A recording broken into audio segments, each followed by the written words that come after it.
Las ideas de Nietzsche y el nihilismo. Quinta conferencia. Nihilismo activo y pasivo. Llegamos al final del recorrido por las ideas de Nietzsche sobre el nihilismo. En esta conferencia abordaremos la dimensión emocional del nihilismo y cómo las personas utilizan medios seculares para evitarlo.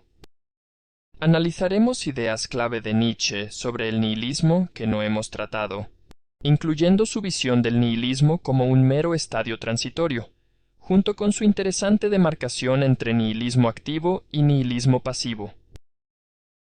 En su libro Más allá del bien y del mal, Nietzsche hizo un comentario relevante para los nihilistas.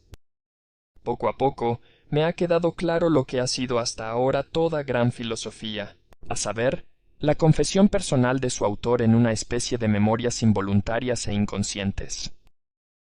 Esto es especialmente cierto en el caso de los defensores del nihilismo.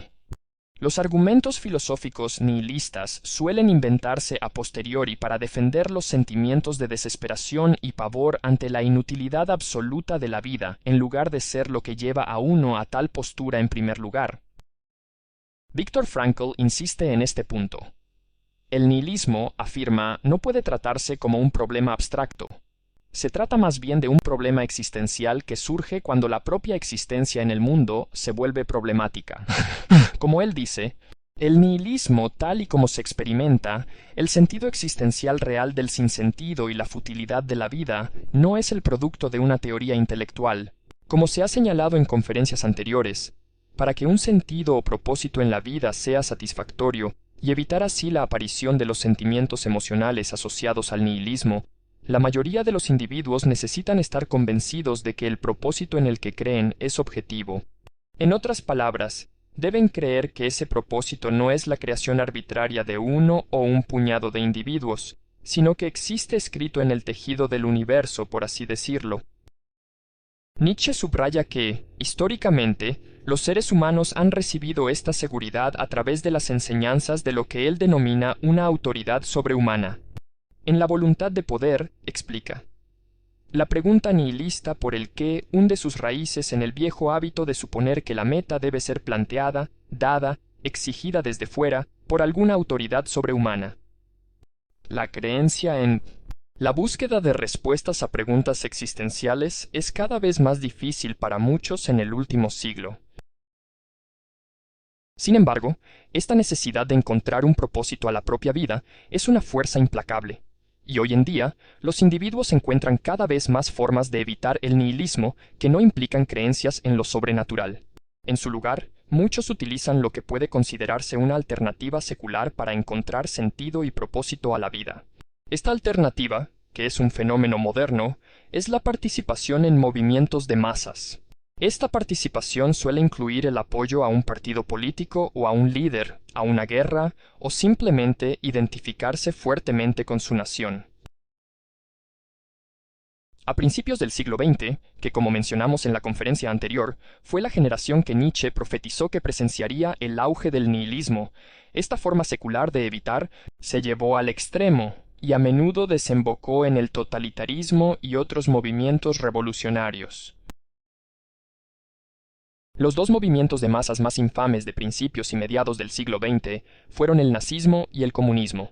En un artículo llamado La oveja hambrienta, se resalta el atractivo del comunismo y cómo brinda un propósito a sus seguidores. Desde fuera, el comunista puede parecer una hormiga en un hormiguero, pero para sí mismo puede parecer un camarada que ayuda a llevar a cabo un gran designio, lo que en otro contexto se llamaría la voluntad de Dios. El autor menciona después a los que se unen al movimiento comunista. Abre un mundo donde cada uno tiene un papel y todos pueden colaborar.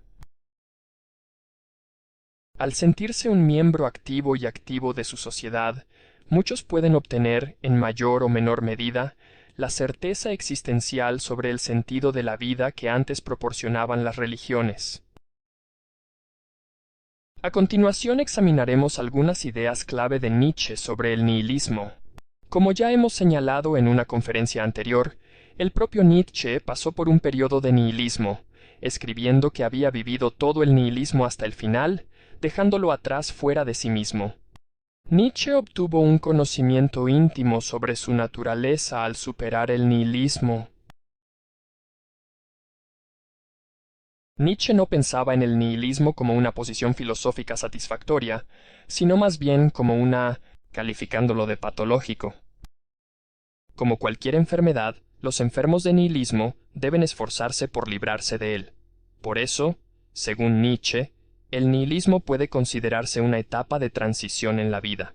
Si uno se ve afectado por el nihilismo, debe utilizarlo en su beneficio y aprender las lecciones que le ofrece. Pero, en última instancia, no debe ser el punto final de nuestro viaje filosófico. Nietzsche consideraba el nihilismo como una etapa de transición porque consideraba errónea la conclusión nihilista de que la vida carece de sentido. Un error resultante de una generalización errónea. Los nihilistas, tras darse cuenta de que las creencias que tenían sobre el sentido de la vida son falsas, a menudo las interpretan como que todas las creencias sobre el sentido de la vida son igualmente ilusorias, simplemente abandonando sus antiguas creencias y continuando la búsqueda. Consideran que esta búsqueda es inútil y renuncian a encontrar un sentido. Esta generalización errónea es similar al razonamiento de una persona a la que le rompen el corazón y afirma que el amor no existe. El nihilista, de forma similar, se avergüenza de sí mismo por creer en un sentido de la vida que ahora entiende que es falso. Afirma erróneamente que la vida no tiene sentido. El nihilismo, escribió Nietzsche, representa un estadio patológico de transición. Lo patológico es la tremenda generalización, la inferencia de que no hay sentido en absoluto. Cuando el nihilista se da cuenta de su error, el nihilismo se convierte en una etapa de transición. Nietzsche concluyó que la búsqueda de sentido y valor en la vida no es inútil, solo que se busca en los lugares equivocados. Nietzsche creía que las interpretaciones previas de la existencia subestimaban el sentido de las vidas humanas.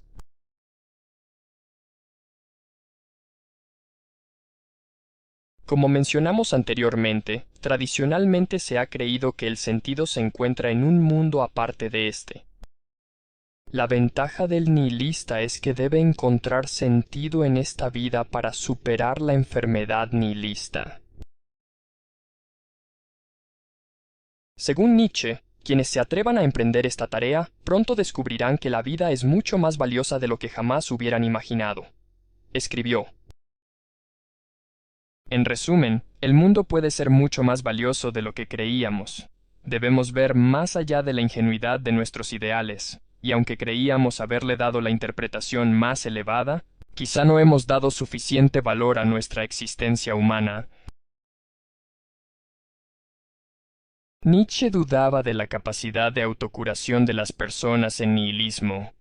Él, de hecho, diferenciaba entre dos tipos de nihilistas: los que tienen la fuerza para superarlo y los que no. Llamó a los primeros nihilistas activos y a los segundos nihilistas pasivos. Nihilismo. Es ambiguo. Nihilismo como signo de aumento del poder del espíritu, como nihilismo activo. Nihilismo como declive y recesión del poder del espíritu, como nihilismo pasivo. El nihilista pasivo es el individuo que, cuando se enfrenta al nihilismo, lo ve como un punto final o una señal para detener la búsqueda de sentido. En resumen, este tipo de individuo carece de la fuerza necesaria para hacer algo con su vida, y desgraciadamente, muchos de los que llegan a esta etapa, como ya hemos dicho, por pura desesperación, se unen a algún tipo de movimiento de masas, en un último intento de encontrar un propósito a la vida. Eric Hoffer, en su libro El verdadero creyente, ofrece un interesante análisis de este tipo de individuos. Al igual que como el nihilista pasivo, el nihilista activo experimenta la confusión y desorientación existenciales que acompañan a la muerte. Acompaña al sentimiento de que la vida es completamente inútil y carente de sentido.